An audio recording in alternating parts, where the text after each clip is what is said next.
What's up, you amazing hackers? I hope you're all doing well today. So I went back through my integrity profile and I looked at all of the bugs that I've reported. I've reported 88 bugs in total, and I've drawn a few lessons from all of them. So I want to get back to you with some of those lessons.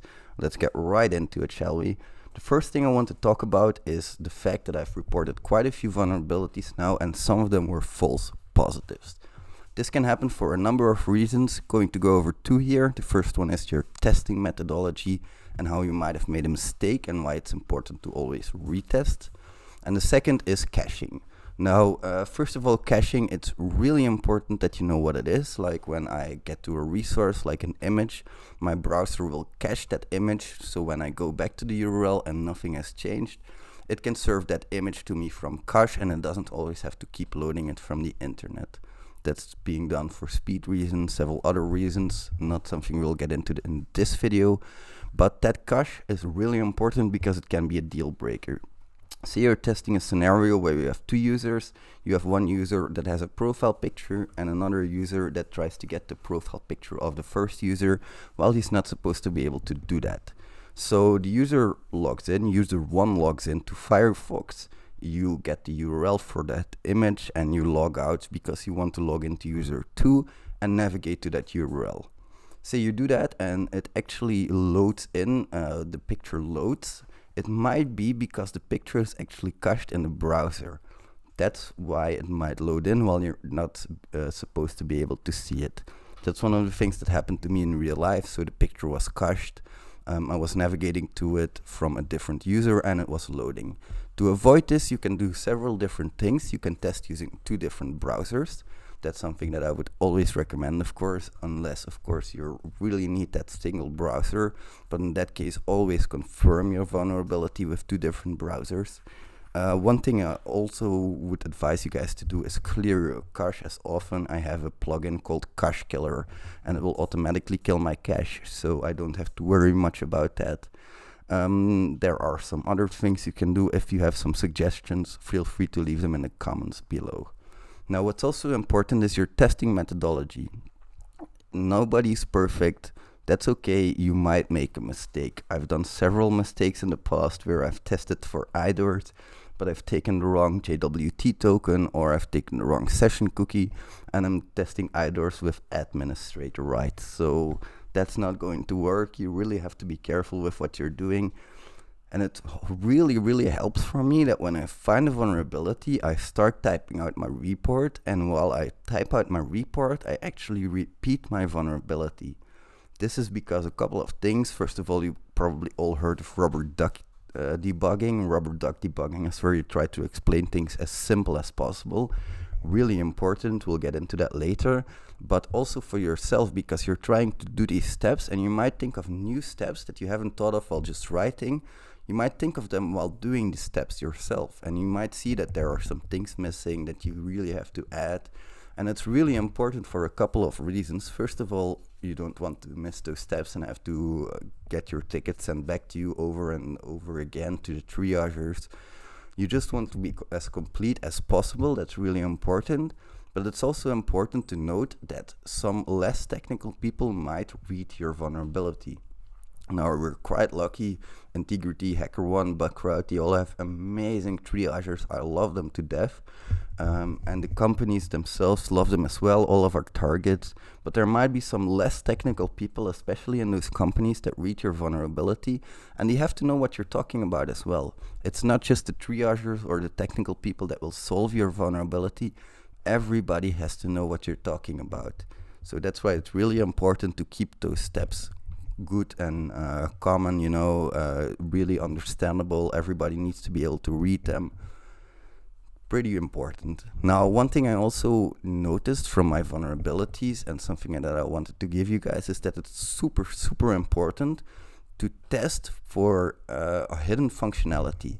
Now, there are a couple of ways you can find hidden functionality. You can look through the JavaScript file. You can run some tools on it like get all URLs, link finder. That's all really interesting, and you should totally do that, but you should for sure read the JavaScript manually as well. This is super important because all of these tools are based on regular expressions, And you guys know how easy it is to miss some things with regular expressions. Also, they only look for secrets, links, they are pre-programmed. If you read something yourself, you are a human, you're capable of interpreting the results, while a computer is not. So that's why I always say automation is great, manual on top of automation is even better. One thing I also want to give you guys, and this is something I've picked up from doing all these vulnerabilities, is that it pays off to test really, really thoroughly. Now, there are a couple of aspects to that as well. First of all, I would really recommend you guys to read the damn manual. That is super important, because those manuals, often they are not in scope, but that doesn't matter. They're open resources that you can use, and they describe how a program works. That's like a map, a treasury map, you know? All you have to do is go through each of the hallways of the map and find your vulnerability. So it's really helpful to have those documentations for a number of reasons. It's a map, but it also might contain some endpoints that you haven't found yet. That's really important. Now, something you can also do to increase your attack surface. It might seem like something that you shouldn't be doing, but if, for example, your target, it has a mobile application, but that mobile application is not in scope. So I would still download the mobile application because it still communicates with an API. And if the API it communicates with is in scope, it's really useful to get all of those requests into some man-in-the-middle proxy so that you can work with them as well, you know. If my cell phone, if it communicates with the same API as the website, I'm going to test those calls as well, because those calls might be a bit different. They might have parameters that you've never heard of. They might go to a different microservice internally. It's really important to test every single thing of your target. Now, there are some things that are obvious to test, and there are some things that are less obvious to test. Going to give you guys an example again. See, you have a product page. You can import products and export products as well. Now, the import and export are really hidden on the page because there's some basic URL. They don't have a button. They're just like a basic blueprinted text with a line below them. And a lot of hackers might skip over that because, first of all, they don't see it, or I don't know why, but those things, they tend to be missed quite a lot. So even if you find like targets, and this is something I wanted to give you guys, it's really important that you remember this. Even if you attack a target that's been on a bug bounty platform for years, there still might be, and especially if it's an old program, there might be some hidden functionality that you haven't found yet. These days, companies release a new software version every 2 weeks. Not all of them, of course, but quite a lot of them are moving towards that agile release cycle, and that's going to give you an advantage as well, because you can retest the program and see if new endpoints have spawned that you didn't know of before. There are a couple of targets that I've tested before on integrity, like hardware.info. It's a public program. They've completely overhauled their UI. So for me, it's totally worth it to just go and recheck everything that I did before, because they might have reintroduced some mistakes. They might have made some regression errors. A lot of things might have happened, but it's really interesting for me as a hacker. So those are a couple of points that I've learned from all of my testing in the past. I hope these are useful for you guys as well.